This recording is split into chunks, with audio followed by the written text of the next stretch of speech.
ನಾವು ದೇವಸ್ಥಾನಕ್ಕೆ ಹೋಗಲಿ, ಹಬ್ಬ ಹರಿದಿನ ಬರಲಿ, ಬೇಡೋದ್ರಲ್ಲಿ ಬಹಳ ನಿಸ್ಸೀಮ್ರು. ನಾವು ಕೇಳ್ಕೊಳ್ತೀವಿ ಸುಖ, ಶಾಂತಿ, ಸಮೃದ್ಧಿ, ಆಯಸ್ಸು, ಐಶ್ವರ್ಯ ಎಲ್ಲನೂ ಕೊಟ್ಬಿಡಪ್ಪ ಅಂತ ಹೇಳಿ. ಬಟ್ ಅದಕ್ಕೆ ನಾವು ಯಾವ ಥರ ಜವಾಬ್ದಾರಿ ತೊಗೋಬೇಕು ಅನ್ನೋದನ್ನು ಮರೆತು ಬಿಡ್ತೀವಿ. ಅದ್ರ ಬಗ್ಗೆ ಗಮನವೂ ಇಲ್ಲ. ಹಾಗಾಗಿ ನಿಜವಾದ ಆಯಸ್ಸು ಅಂದರೆ ಯಾವುದು, ಏನು ಮಾಡ್ಬೇಕು ನಾವು?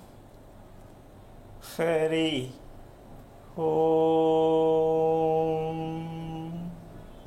ಶ್ರೀ ಗುರುಭ್ಯೋ ನಮಃ. ಈ ಪ್ರಶ್ನೆಗೆ ಇನ್ನೊಂದು ಪ್ರಶ್ನೆ ತುಂಬಾ ಚೆನ್ನಾಗಿ ಕೇಳಿದೆ ಕಣಮ್ಮ. ಮೊದಲು ಆಯಸ್ಸು ಅಂದ್ರೆ ಏನ್ ಗೊತ್ತಾಗ್ಬೇಕು, ಆಮೇಲೆ ಹೆಚ್ಚಿಸೋದು ಆಮೇಲೆ. ಹೌದೌದು, ನಿಜ. ಹೌದಲ್ಲ, ನಮ್ಗೆ ಯಾವುದಲ್ಲಿ ಅರ್ಥಗರ್ಭಿತವಾಗಿ ವಿಷಯ ತಿಳ್ಕೊಂಡಾಗಲೇ ಅದು ಹೋಗ್ಬೇಕು. ಹೌದು. ಈಗ ಆಯಸ್ಸು ಅಂತಕ್ಕಂಥದ್ದನ್ನ ನಾವು ಒಂದು ಭಗವಂತನಿಗೆ ಒಂದು ಹೊಣೆ ಮಾಡಿದ್ದೀವಿ. ನಾವು ಭಗವಂತ ಕೊಟ್ಟರು ಆಯಸ್ಸು ಅಂತ ಹೇಳ್ತೀವಿ. ನಿಜ ನಿಜ. ಆದ್ರೂ ಎಷ್ಟು ಸಲ ಮಿಸ್ ಆಗ್ತಾ ಇಲ್ಲ. ಹೌದು, ಅಕಾಲಿಕ ಆಗುತ್ತೆ ಅಲ್ವಾ? ಈಗ ಇದನ್ನು ಹೇಳ್ತೀವಿ, ಇದನ್ನು ಹೇಳ್ತೀವಿ, ಹೆಂಗದು ಅಲ್ವಾ? ಇದು ಪ್ರಶ್ನೆ ಹಾಗೆ ಉಳಿದಿದೆ. ಈ ರಹಸ್ಯಕ್ಕೆ ಕಾರಣಕರ್ತನಾಗಿರ್ತಕ್ಕಂತಹ ಶ್ರೀಮನ್ನಾರಾಯಣನ ಪಾದ ಕಮಲಗೆ ಕೋಟಿ ಕೋಟಿ ನಮನಗಳ ಅರ್ಪಣೆಯನ್ನು ಮಾಡಿ ನಾವು ಒಂದೊಂದು ತಪ್ಪು ಮಾಡ್ತಾ ಇದ್ದೀವಿ. ಪ್ರತಿಯೊಂದಕ್ಕೂ ಮನುಷ್ಯ ಒಂದು ಪದವನ್ನು ಬಳಸ್ತಾನೆ, ಸಮೀಕ್ಷೆ. ಎಲ್ಲದಕ್ಕೂ ಹೌದೌದು, ಸರ್ವೆ ಮಾಡೋದು.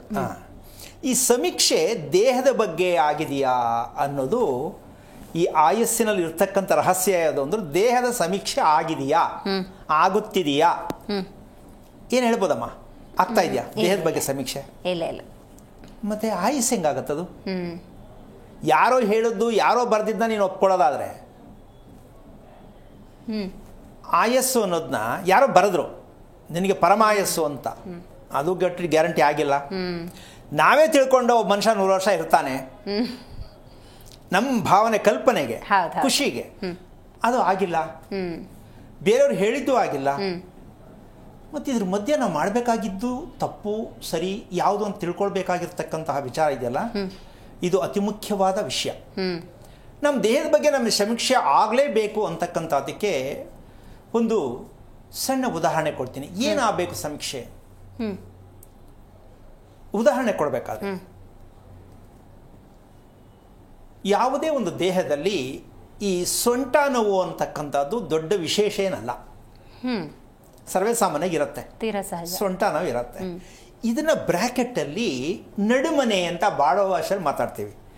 ನಡುಮನೆ ಅರ್ಥ ಆಯ್ತಾ? ನಡುಮನೆ ಅಂದ್ರೆ ಇದು ಒಂದೊಂದ್ಸಲ ಕೋಪ ಆದಾಗಲೂ ಬಳಸ್ತಾರೆ.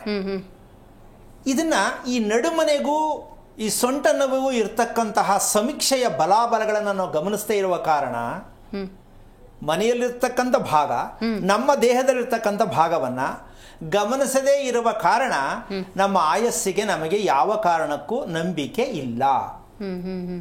ಲಿಂಕ್ ಇದೆ. ಏನ್ ಗಮನಿಸ್ಬೇಕು ಹಾಗಾದ್ರೆ? ಏನ್ ಗಮನಿಸ್ಬೇಕಿತ್ತು ಅಂತಕ್ಕಂಥ ವಿಚಾರ ಇವತ್ತು ಮುನ್ನೆಲೆಗೆ ನಾವು ಇಡಲೇಬೇಕಾಗತ್ತೆ. ಆ ಸತ್ಯವನ್ನು ಅರ್ಥ ಮಾಡ್ಕೊಂಡಾಗ ಗೊತ್ತಾಗತ್ತೆ ಏನದು ಅಂತಕ್ಕಂಥದ್ದು.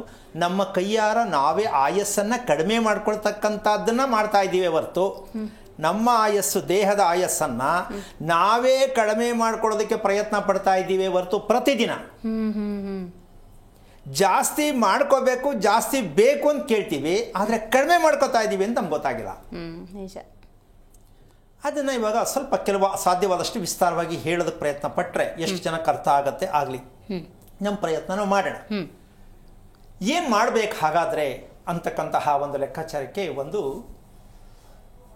ವಿಧವ ಅಂದ್ರೆ ವಿಧವೆ ಅಂತಕ್ಕಂತಹ ಒಂದು ಪದವನ್ನು ಬಳಸ್ತೀವಿ ನಾವು.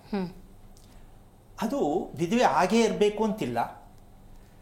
ಅದಕ್ಕೆ ವಿಧವೆಗೆ ಮದುವೆ ಮಾಡೋದು ಹೇಗೆ, ಮಾಡಬೇಕಾ ಬೇಡವಾ, ಇದು ಇಲ್ಲಿಗೆ ಅಲ್ಲಿಗೂ ಲಿಂಕ್ ಯಾಕೆ? ಈಗ ವಿಧವೆ ಅಂದ್ರೆ ಗಂಡ ಹೋದ್ರೆ ವಿಧವೆ ಅಲ್ಲ, ಗಂಡ ಇದ್ದು ವಿಧವೆ ತರ ಸಂಸಾರ ಮಾಡ್ತಕ್ಕಂಥ ಸಾಕಷ್ಟು ಜನ ಇದ್ದಾರೆ. ನಿಜ ನಿಜ. ಆದ್ರೆ ಹೇಳ್ಕೊಡಲ್ಲ, ಅವರ ವೈಯಕ್ತಿಕವಾಗಿ ಅನ್ಕೋತಾರೆ ನಾನು ಗಂಡ ಇದ್ದು ಏನು ಪ್ರಯೋಜನ, ಮದುವೆ ಆಗಿ ಏನು ಪ್ರಯೋಜನ. ಇದಕ್ಕೂ ಕೂಡ ಈ ಸಮೀಕ್ಷೆ ಬೇಕಾಗಿತ್ತು, ಬೇಕಾಗಿದೆ, ಆಗಿಲ್ಲ. ದೇಹದ ಸಮೀಕ್ಷೆ. ಎಸ್. ಅಂದ್ರೆ ಇಲ್ಲಿ ಅದಕ್ಕೊಂದು ಸಣ್ಣ ಉದಾಹರಣೆ ಕೊಡ್ತೀನಿ. ನಮ್ಗೆ ಸಾಲ ಎಷ್ಟು ಬಂದರೂ ತೀರ್ತಾ ಇಲ್ಲ ಸ್ವಾಮಿ, ಸಾಲದಲ್ಲೇ ಇದ್ದೀವಿ ಅನ್ನೋ ಪ್ರಶ್ನೆನೂ ತುಂಬಾ ಇದೆ. ಹೌದಾ? ಸಾಲ ತೀರ್ತಾನೆ ಇಲ್ಲ, ನಾವು ಸಾಲದಲ್ಲೇ ಮುಳುಗೋಗಿದ್ದೀವಿ, ಬೇಕಾದಷ್ಟೊಂದಿದೆ. ಈಗ ಸಾಲ ಸಾಲ ಸಾಲ ಮಾಡಿಸುತ್ತಾ, ಮನುಷ್ಯ ಸಾಲ ಮಾಡ್ಕೋತಾನ ಅನ್ನೋ ಪ್ರಶ್ನೆ ಬರುತ್ತೆ ಇಲ್ಲಿ. ಸಾಲದಿಂದ ಸಾಲ ಆಗತ್ತಾ, ಮನುಷ್ಯನಿಂದ ಸಾಲ ಆಗತ್ತಾ, ಸಾಲದಿಂದ ಸಾಲ ಆಗತ್ತೆ? ಹೌದು. ಹೌದಲ್ಲ? ಸೊ ಇದು ಈ ವಿಚಾರವನ್ನ ನಾವು ತಗೊಂಡಾಗ ಈ ಸಾಲ ಅಂತಕ್ಕಂಥದ್ದಕ್ಕೆ ಒಂದು ಜ್ಯೋತಿಷಿ ಹತ್ರ ಪ್ರಶ್ನೆ ಕೇಳ್ತಾರೆ. ನಾನು ಸಾಲದ ತುಂಬ ಮುಳುಗೋಗಿದ್ದೀನಿ, ಇದಕ್ಕೆ ಏನಾದ್ರು ಪರಿಹಾರ ಇದೆಯಾ? ಗುರುವಾರ ಕಡಲೆಕಾಳು ದಾನ ಮಾಡಿಬಿಡಿ, ಶನಿವಾರ ಎಳ್ಳು ದಾನ ಮಾಡಿಬಿಡಿ ಅಂತ ಅವ್ರು ಹೇಳ್ತಾರೆ. ಆಗತ್ತಮ್ಮ? ಗುರುವಾರ ಕಡಲೆಕಾಳು ದಾನ ಮಾಡಿ, ಶನಿವಾರ ಎಳ್ಳು ದಾನ ಮಾಡಿ, ನಿನಗೆ ಸಾಲ ತೀರುತ್ತೆ ಅಂತ ಹೇಳ್ತಾರೆ. ಅದು ಸರಿ ತಪ್ಪು ಬೇಡ, ಅವ್ರು ಹೇಳ್ತಾರೆ. ಆದ್ರೆ ಸಾಲ ತೀರುತ್ತಾ? ತೀರಲ್ಲ.